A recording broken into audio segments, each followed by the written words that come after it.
Di sebuah desa di Jawa Tengah, hiduplah sepasang suami istri petani yang sudah tua, yang biasa dipanggil Mbok Rondo, atau kadang disebut Mbok Sirni atau Srini, dan suaminya. Meskipun sudah lama menikah, mereka belum juga dikaruniai anak. Setiap hari mereka berdoa dan memohon agar diberi keturunan. Suatu hari ketika mereka sedang bersedih, tiba-tiba muncul sesosok raksasa yang sangat besar dan menyeramkan. Raksasa itu, yang dikenal sebagai Buto Ijo, mengetahui keinginan pasangan itu untuk memiliki anak. Buto Ijo kemudian menawarkan bantuan, "Aku bisa memberimu anak, tapi dengan satu syarat.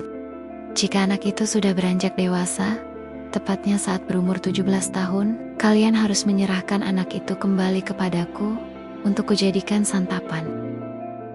Karena besarnya keinginan untuk memiliki anak, tanpa berpikir panjang, mereka pun menyanggupi syarat yang mengerikan tersebut. Buto Ijo kemudian memberikan sebuah biji mentimun kepada Mbok Randa, lalu menghilang.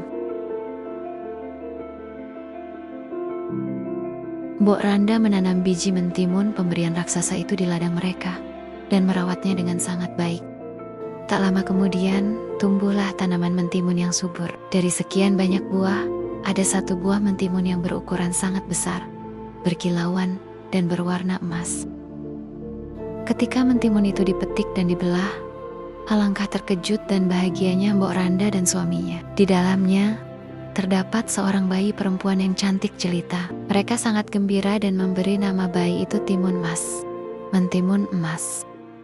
Tahun demi tahun berlalu, Timun Mas tumbuh menjadi gadis yang baik hati, cerdas, dan cantik. Mbok Randa dan suaminya sangat menyayanginya, sehingga mereka mulai merasa khawatir dan takut mengingat janji yang pernah mereka buat dengan Buto Ijo.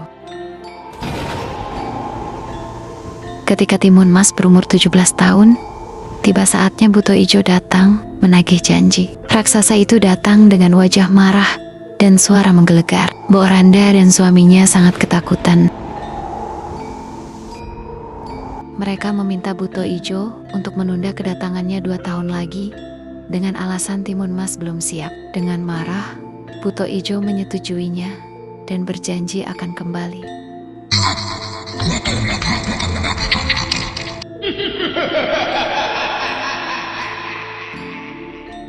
Selama penundaan itu, Mbok Randa dan suaminya pergi menemui seorang pertapa sakti di gunung untuk meminta petunjuk.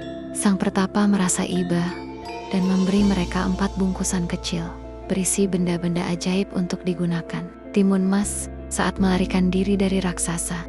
Keempat benda ajaib itu adalah biji mentimun, jarum, garam, dan terasi. 2 tahun kemudian, Buto Ijo benar-benar datang. Mbok Randa segera menyuruh Timun Mas melarikan diri lewat pintu belakang sambil membawa keempat bungkusan ajaib itu. Buto Ijo melihat Timun Mas kabur dan segera mengejarnya. Di tengah hutan, raksasa itu semakin mendekat. Timun Mas pun mulai menggunakan benda-benda ajaibnya. Timun Mas melemparkan bungkusan biji mentimun. Seketika, biji-biji itu berubah menjadi ladang tanaman mentimun yang lebat buahnya. Kemudian, Buto Ijo terjerat tanaman mentimun itu. Ini memberi waktu bagi Timun Mas untuk menjauh. Setelah terbebas dari lilitan tanaman mentimun raksasa, Buto Ijo kembali mengejar. Ketika jarak mereka mendekat lagi, Timun Mas melemparkan bungkusan jarum. Jarum-jarum itu langsung berubah menjadi hutan bambu berduri yang sangat lebat dan tajam. Kaki raksasa terluka parah, tetapi ia tetap gigih melanjutkan pengejaran. Karena raksasa masih mengejar, Timun Mas melemparkan bungkusan garam. Seketika, hutan di sekitarnya berubah menjadi lautan luas yang berombak. Buto Ijo sempat kesulitan berenang dan kelelahan, tetapi ia berhasil menyeberangi lautan itu. Raksasa yang sudah sangat kelelahan kembali mendekati Timun Mas. Dalam keputusasaan, Timun Mas melemparkan bungkusan terakhir, yaitu terasi. Ajaib, terasi itu langsung berubah menjadi kubangan lumpur panas yang mendidih dan menyedot. Buto Ijo yang sudah kehabisan tenaga tidak mampu melepaskan diri dan akhirnya tenggelam di dalam lumpur panas itu. Raksasa jahat tersebut pun tewas.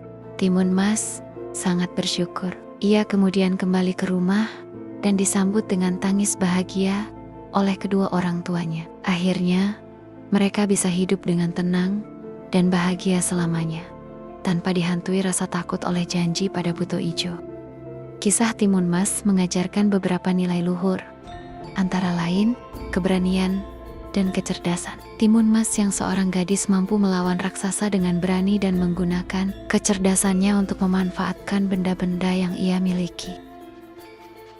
Kemudian, kasih sayang orang tua, kasih sayang Mbok Randa yang begitu besar, membuatnya berjuang keras menyelamatkan anaknya, meskipun harus melanggar janji dengan raksasa.